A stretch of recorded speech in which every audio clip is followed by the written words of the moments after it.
Hello बच्चों, कैसे हैं आप सब लोग। होप सो आप सब लोग अच्छे होंगे और आपकी तैयारी भी अच्छी चल रही होगी। बेटा, बची हुई शिफ्ट्स के लिए मैं आपके साथ कुछ इंपॉर्टेंट टॉपिक्स की लिस्ट लेके आया हूं, जिसमें से काफी ऐसे टॉपिक्स हैं जिनके आने की प्रोबेबिलिटी काफी ज्यादा है। तो प्लीज आप इनको नोट करते रहिए, चाहे आपको वीडियो बीच में पॉज करना पड़े। ठीक है। सबसे पहले aldol, Cannizzaro and reaction of carbonyl compounds with derivatives में से क्वेश्चन आने की प्रोबेबिलिटी बहुत ज्यादा है।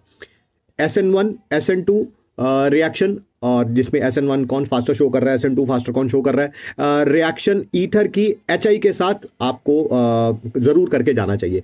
स्ट्रक्चरल आइसोमेरिज्म में से क्वेश्चन आ सकता है कोई। क्वालिटेटिव एनालिसिस और क्वांटिटेटिव एनालिसिस आज भी क्वेश्चन आया है उसमें से, और अगली शिफ्ट में भी उसमें से क्वेश्चन आ सकता है।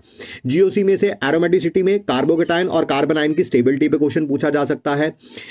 स्पेशली एल्कील की रिएक्शंस पूछी जा सकती हैं, और उनमें भी ओजोनोलाइसिस के आने के चांसेस थोड़े से ज्यादा हैं। हैलोजिनेशन ऑफ एल्केन पूछा जा सकता है कि 2 मिथाइल ब्यूटेन अगर हैलोजिनेशन करेगा तो कितने कंपाउंड्स बनेंगे एंड ऑल दैट। ठीक है। टेस्ट में आपको फेलिंग सॉल्यूशन पूछा जा सकता है, टॉलेंस पूछा जा सकता है, फिनॉल का टेस्ट पूछा जा सकता है, as well as test amines का पूछा जा सकता है, which is has a very high probability आने के। ठीक है। Before we dive into today's topic, I want to give a shout out to our sponsor, UPass.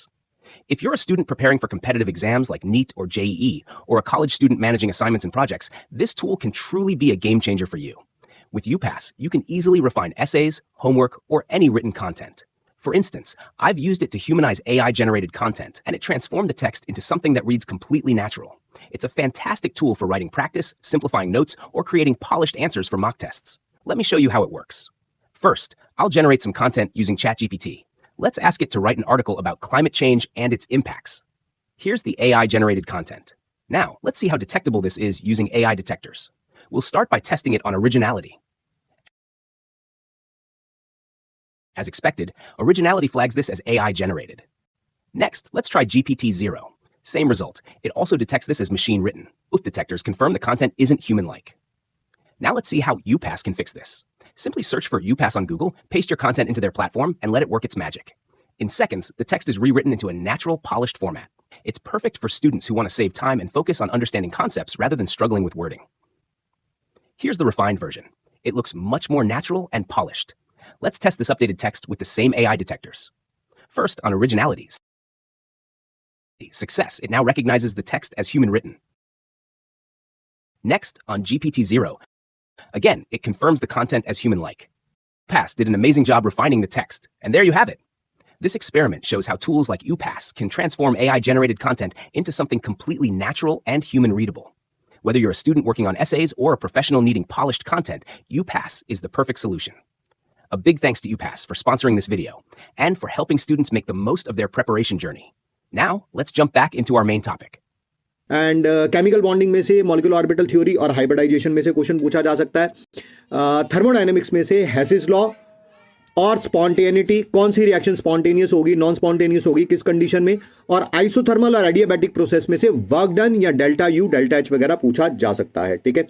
And atomic structure में से इलेक्ट्रॉनिक कॉन्फ़िगरेशन के रूल्स, चाहे वो अफबाउ हो, पॉलीज हो, quantum numbers, nodes and nodal plane, ये पूछे जा सकते हैं। ठीक है। सारे रूल्स उसमें इलेक्ट्रॉनिक कॉन्फ़िगरेशन वाले इंक्लूडेड है, चाहे पॉली हो। ठीक है। And Heisenberg and de Broglie's dual nature में से क्वेश्चन पूछा जा सकता है। और फर्स्ट चैप्टर में से कॉन्सेंट्रेशन टर्म्स में से कोई मोलारिटी वगैरह पूछी जा सकती है, और लिमिटिंग रिएजेंट में से क्वेश्चन पूछा जा सकता है। आयनिक इक्विलिब्रियम में से सॉल्युबिलिटी प्रोडक्ट, सॉल्ट हाइड्रोलाइसिस या बफर सॉल्यूशन में से क्वेश्चन पूछा जा सकता है। सॉल्यूशन में से क्वेश्चन आ गया है, that is from went of factor, but वो दोबारा पूछा जा सकता है। साथ में एजियोट्रॉप्स या हेनरीज लॉ में से क्वेश्चन पूछा जा सकता है। केमिकल काइनेटिक्स में से सबसे ज्यादा इंपॉर्टेंट है, फर्स्ट ऑर्डर में से क्वेश्चन पूछा जा सकता है, एंड साथ में जीरो ऑर्डर और आर्नियस इक्वेशन में से क्वेश्चन पूछा जा सकता है, बट ज्यादा प्रोबेबिलिटी फर्स्ट ऑर्डर और जीरो ऑर्डर की ही रहेगी। ठीक है। इलेक्ट्रोकेमिस्ट्री में से इलेक्ट्रोकेमिकल सीरीज में कौन ज्यादा ऑक्सीडाइजिंग एजेंट है, कौन ज्यादा रिड्यूसिंग एजेंट है। ठीक है। और नस्ट इक्वेशन में से डेफिनेटली क्वेश्चन पूछा जा सकता है, ठीक है। और रेडॉक्स रिएक्शन में से ऑक्सीडेशन नंबर या एसिड बेस टाइट्रेशन में से क्वेश्चन पूछा जा सकता है। एक क्वेश्चन जो है मैग्नेटिक मूवमेंट में से भी डेफिनेटली पूछा जा सकता है। तो ये कुछ ऐसे टॉपिक है जिनको आप चाहे तो 2 से 3 घंटे के अंदर कंप्लीटली रिवाइज कर सकते हैं। ये लास्ट टाइम के टॉपिक्स हैं कि आप पूरा रिवाइज कर रहे हैं, which is very good, hats off to all people, but इनको भी करके जाएंगे तो थोड़ा और बेटर रहेगा, ठीक है। मिलते हैं आपसे नेक्स्ट टाइम। थैंक यू बच्चों, ऑल द बेस्ट।